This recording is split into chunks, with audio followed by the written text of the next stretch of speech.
Hi guys, it's me Joy, and today I'll be sharing with you a year in the Hobonichi. Here was my very first Hobonichi, and it is the cousin size. I got my first Hobonichi in June 2014, and it was the spring edition. Here was my very first Hobonichi entry, and if you want to see my first haul video / setup of the Hobonichi, you can find that video down below. As you can see, I got my Hobonichi on June 26. Ever since then, I've been a lover of the Hobonichi line, and I've expanded my family to all of them. I use 3 Hobonichis. I use the A6 size for work, the week size for my main planner as well as a planner for on the go, and I use the cousin size as my journal and catch-all kind of notebook. Let's start with the A6 size. This is the O-Net cover. It's from the Mother 2 series, and it looks like that when you open it all the way. I love this cover, it's so cute. This building right here kind of reminds me of Back to the Future, you know, the clock tower. So let's look inside. This Shitajiki comes with this particular cover. It's from last year, or not last year, but 2015. This is a very simple setup. Inside, all I have are these indication stickers that I got from Happy Scrappy. I have a business card in here from one of my colleagues in Japan. I have some transparency stickers, which you'll see why I use them in a second. I just have a cute little California sticker with a heart on it. It's a craft sticker. Because this is my work planner, I won't be showing a lot of it just because of security reasons. Here is the yearly overview. I don't really use this area much except to reference dates, and I just use those transparent stickers to mark off the months that have passed. I won't be showing you the next section because it has a lot of sensitive material in it, so I'm gonna skip over. Here is the month section, which as you can see is totally blank. I really don't use this part much except to reference dates again. The section that I do use a lot is the daily section. As you can see, the list isn't that long. And the reason being is because most of my main to-do list is at work on my Outlook, as well as important meetings, but sometimes I will put a meeting in this area right here. I also love to use little icons to help me visualize what I have to do for that day. And all I use to create those icons is this stencil from Hobonichi. Here are all the different kinds of icons I use in my work planner and what they mean. So if you see this smiley face, it says it means to go see in person. So there's a smiley face and then Jenny, which is my coworker. So I'm gonna have to talk to Jenny and follow up on this line right here. And I use this symbol for 2 reasons. One is because sometimes the person is not in at their desk yet. And 2, sometimes things need verbal confirmation versus just emailing or messaging via our internal messaging system. So that picture comes up a lot. Because I don't really use this planner over the weekend, Saturdays and Sundays are usually blank. So I use Saturday and Sunday for notes. This particular one was this huge conference that we have every year.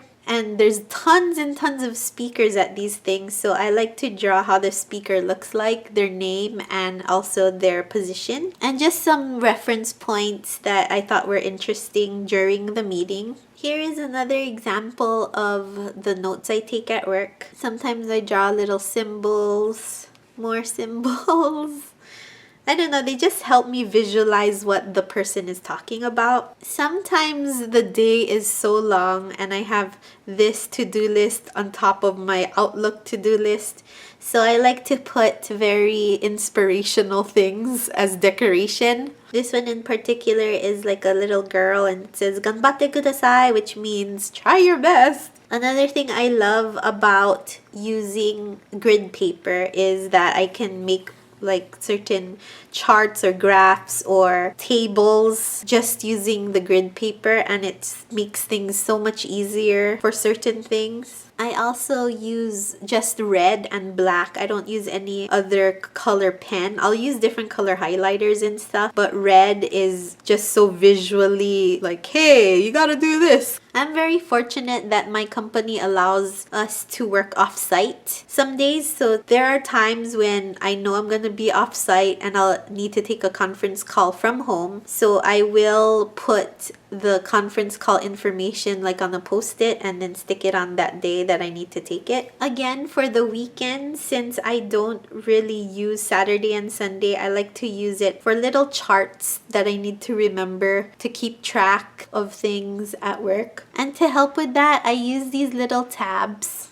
or indication stickers that I got from Happy Scrappy, and I just put like little tiny icon stickers to just distinguish them all. Sometimes things aren't that fun and I just use Saturday and Sunday for issues. Yay! And sometimes I just need some motivation. So there you have the panda. In the back, there's a ton of note paper, so I just use it as like a guide for certain things. And that's pretty much how I use the A6 for work. It's very simple. It's no muss, no fuss, which is how I need it there. I don't decorate a lot. I just decorate for motivational purposes, basically, just to see something that'll make me smile. Next is the weeks.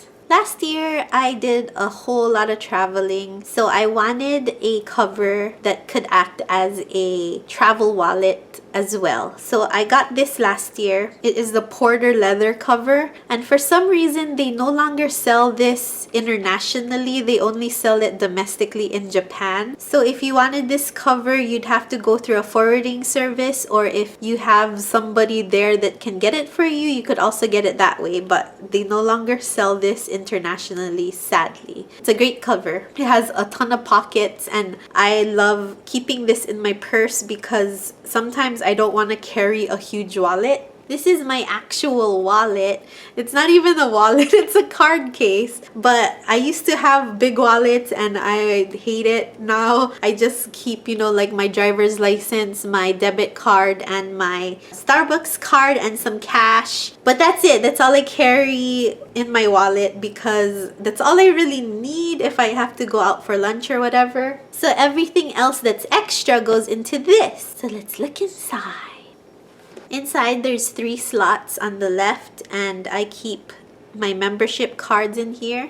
I don't keep a lot of my membership cards, but I have like my Marukai card, my Costco card, and my Hawaiian Airlines card. And in this one, I also have more of my favorite stores to go to, like Sephora, Ulta, and Kinokuniya. And lastly, these are all my insurance card, my medical card, my dental card, my car insurance card. I also put some checks in here just in case I need some checks. On this side, there is a sticker saver that I use as like a dashboard, and I'll take one of these notepad things that I have a whole lot of, and I will write all the places I'll need to go this week and check them off as I go. I also have a pocket here that I don't really utilize. I used to put receipts in here, but they kept falling out. So now I just have a picture of my husband when he was in the army, and he's so handsome. In the yearly overview, I don't really have that much. I just cover the month as it passes with these transparent stickers, and I just have a little sampling of these Korean diary stickers. For the yearly overview, I just use it to track my weight. For the monthly view, this is my main calendar where I have like parties and potlucks and holidays, birthdays, and every month I decorate it differently with different kinds of stamps, so they're not always the same just because I like trying new things. It's very simple, just so that I can see what's going on, and I like to use different kinds of stamps. Little tiny icon stamps are my favorite, such as like iconic from Studio L2E, or these little tiny stamps that you can get at Kinokuniya. I also like to mark travel with skinny washi tape, so I have travel here again. For the weekly view, I used to do it very differently in the beginning of the year. I wrote all my like grocery lists and Target lists and any kind of like list I have to go out for on this side, on the right side, which is just grid paper basically. And then on the left side, I would write errand where I would have to go, as well as miscellaneous expenses. I moved my miscellaneous expenses to my cousin, and now the errands list is just a sheet of paper as you've seen in the beginning. Now my regular days kind of look like this, where I have my grocery list or Target list on this side. Whenever I think of something, I just write it in here real quick and it's good to go. And then on the left side is now my food journal, but it is by far my most favorite planner that I've ever had to keep in my purse because it's so light and so tiny, so thin, so small. It's so cute and it's so functional, and it has everything I need. Here's my purse and it fits like perfectly inside. Ta-da! Look how much space there is in there. And since my wallet is tiny, you know, it's like bam, bibbidi bam. In the back, all I have is this homemade shitajiki, my stencil, which I hardly use on the go, but I just put it in there. This portable washi tape thing, and some business cards for Mochi's vet and my hairstylist. Lastly, there's also a secret pocket that I put cash in. It's right here, this little slit right here. Because sometimes, you know, you might need cash just in case. So that's pretty much what I use the weeks for. Moving on, here is the cousin. The cover I'm using is a Filofax Flex cover in smooth gray, and I got this from my friend Adam from the Desk of Adam. And I believe you can only get this cover on the UK Filofax website. But it's an amazing cover, so amazing that I am using this cover again for 2016. So inside is very simple. I don't carry a lot with me in this either. I just have a stencil again, this Hello Kitty paper clip that I've had since the very first planner video, I feel like. On this side, I have a pocket that I made. As you can see, it's just a regular pocket. And I just have this stencil in there. And what I did is I sewed scrapbook paper to this acetate sheet. As you can see, the stitch lines right here. I stitched it all the way to the bottom to make a pocket. And you can put whatever you want in there.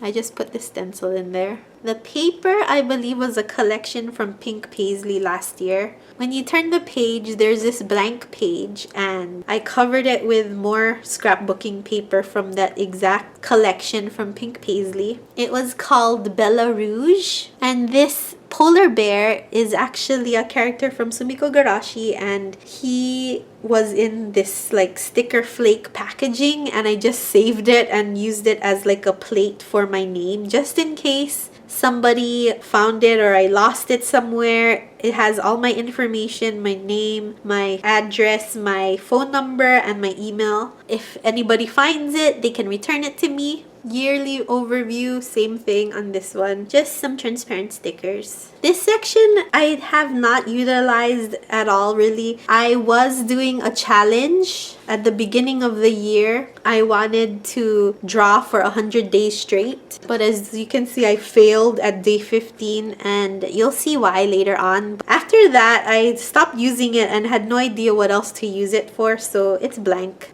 For the monthly section, I kind of showed this in my other video called Planner Hack for DIY Stencils. I'll link it below so you can see in more detail, but I basically use this to track my expenses.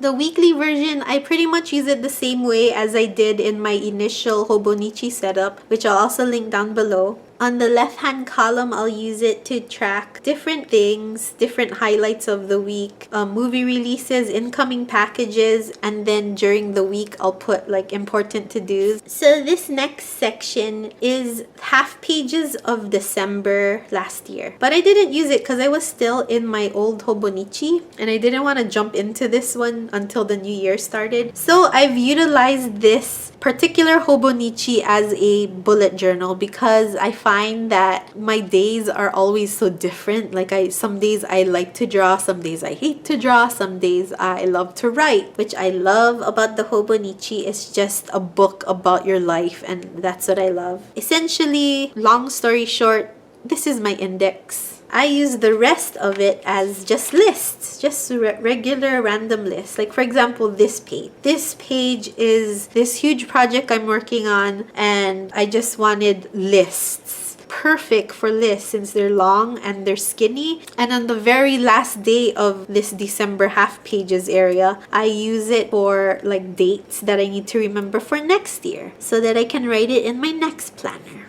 So let us begin with the daily pages, because this is the part where I write so many random things that it's just funny. So like I said, the first part of the year, I was gung-ho about drawing for 100 days straight. And I did. I like drew and I colored, and look at how beautiful my first 2 pages were. I kept doing that for the first 4 days of the year. But then on January 5th this year, my grandma passed away. And it was a very difficult time for me, so I kind of stopped. And the day after she died, I painted this with just watercolor, and I just made these stars and I drew like a hill, and this quote really comforted me at the time when she died. And it says, "Perhaps they are not stars in the sky, but rather openings where our loved ones shine down to let us know that they are happy." And last year, my grandma got really sick, and I knew she hated being sick, so this quote really comforted me. So after that day, it kind of went downhill from there. I still tried really hard to, keep going with drawing and journaling every day. And eventually it started getting like less and less. Like here, I just completely stopped coloring. Here is when I actually went to Hawaii for her funeral. And these were the days during that week where we had her wake and everything. And I just completely stopped and just journaled. And this is basically the last of the days where I stopped drawing. So after this day, I actually did random stuff in here for the rest of the whole year, and I'll show you snippets of what I did. Sometimes I'll just stick a random like movie we watched that day. For example, this is American Sniper. We watch it on January 31st, and I just tape it with some movie washi tape. Sometimes I just have like a post-it that I had an idea about. Some days I just like to write. Here's another example of just a ticket stub. Sometimes I just write packing lists. And some days I just draw these random collages that I started getting into this year. This is from February, and this was like my first day back to Japanese class, I feel like. And I wrote down some random words that I learned. I learned how to say drag queen, which is one, I think. And "O hisashiburi desu ne," which means long time no see, which is what my sensei told me when I went to class. Sometimes I don't want to write like real paragraphs or anything, so I'll just write a list of my feelings. Sometimes I'll just write what's bothering me and a list of things I want to do. Sometimes I just draw polar bears. This one was actually me planning for our trip to Connecticut for my husband's best friend's wedding, and he was a groomsman, so we had to be there. And this is just a drawing of Connecticut and me and Dawn and the married couple. They were getting married on 7-Eleven, so I drew a Slurpee. Here I just doodled like Mizutama stuff. Here I made like a collage of pudding dogs, and then more Mizutama stuff and like an overview of May that I wanted to just see. Here was places I wanted to go in New York, and when we actually went there, we actually took the subway with my cousin while we were there. So I just stuck our Metro card in. This is another weird thing that I had to do, but it's just an overview of the whole year because we're going through like this rabies quarantine thing with my cat, and it's very complicated procedure and so many dates to remember. There's so many requirements that you have to meet by certain days. So this page is actually one that I reference often regarding this whole quarantine process. Sometimes I just draw, just draw and then watercolor, whatever. More pudding dogs. And I love this one because he has a butt star. Some new washi tape I got that day. Just testing some new watercolor that I got that day. And different kinds of combinations for hair and skin. Then I really got into making collages, and these are more collages I made. And more collages I made. And trying out some new hairstyles. More collages again. Sometimes I just draw one object and that's it for the whole day. And then these are like tests from Tally's stamps. More drawings and also an eraser drawing. More drawings and reasons why I love my husband for no reason at all, because I just wanted to write it. This was Star Wars Day when we went to the Star Wars convention and I just drew a whole bunch of Star Wars characters. This is my favorite water bottle. I actually had a white one before, but I dropped it and it like dented on the bottom, so I got a new one. And here it is. Doesn't it look like it? I think so. But this is the best water bottle in the world. It's called a Hydro Flask. Go get you one. More faces. Here are some ink tests that I did when I got new ink. Here is Manny Pacquiao when he fought Mayweather, but I don't know what happened to his skin. It got gray. I guess because it mixed with the black. Sometimes I just draw my favorite breakfast at the time and I'll add like a random quote. Here I was kind of playing with some ideas of a card I was making for the wedding we attended. And then I also practiced my brush script for their names for their envelope. More random drawings. Sometimes just one picture. This is my brother and my husband. More random ticket stubs. And because it's grid paper, it's really easy to draw out like floor plans. So floor plans. So that is basically how I use the daily pages. In the back, I just have this sticker sheet that I never really use, so that's why I didn't buy sticker savers that were in the larger size this year because I never really use it in here. And this I made out of more scrapbooking paper. And as you can see, there's a serial number here, and all Hobonichis have a different serial number, and I wanted to still show it through, so I actually made it a hole so that you could still see it through this folder that I made. In the back, there's another pocket that I made, and some stickers, and a extra shitajiki in the back that this was actually my first shitajiki. I bought this plastic thing at Daiso a while ago, and then I just stuck a sticker from Matsumoto's on here. And that is the cousin. So I hope you enjoyed this overview of my Hobonichi family for 2015. For 2016, I plan to use them about the same. Me and Nadine's Mixed Plate, are also doing a collaboration on this. She's gonna be doing her thoughts about the Hobonichi. I believe she's using it as a journal right now, and she placed her order for 2016, and she's gonna show her haul as well as how she uses it, so go check out her channel. If you have any questions, let me know. I'm thinking of doing a Periscope session if you guys have any questions about Hobonichis, because I know a lot of people haven't seen one before or don't know the differences, so I might schedule some kind of Periscope for it. And that's it. So I hope you guys enjoyed. I hope I gave you some ideas. Have a great day. Bye guys.